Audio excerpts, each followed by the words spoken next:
This is Visual Studio Code 1.46.1 on Ubuntu 20.04, and this is a bug report for Extensions Marketplace. It doesn't work.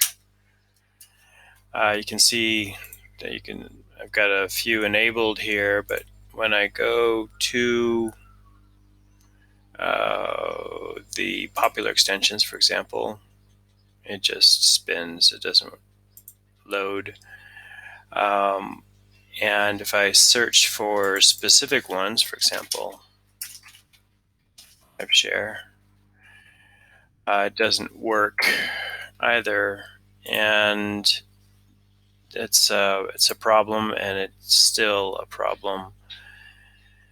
Let's take a look. I'll do, for example,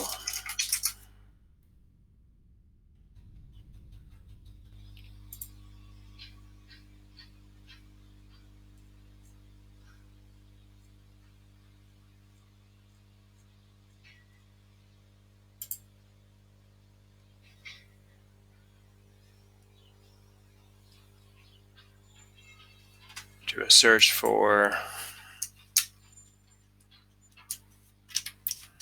BS live share, and you can see just I don't get anything in my search.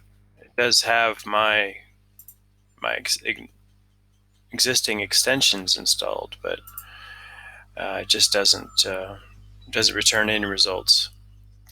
Thanks for watching, and I hope there's a fix soon.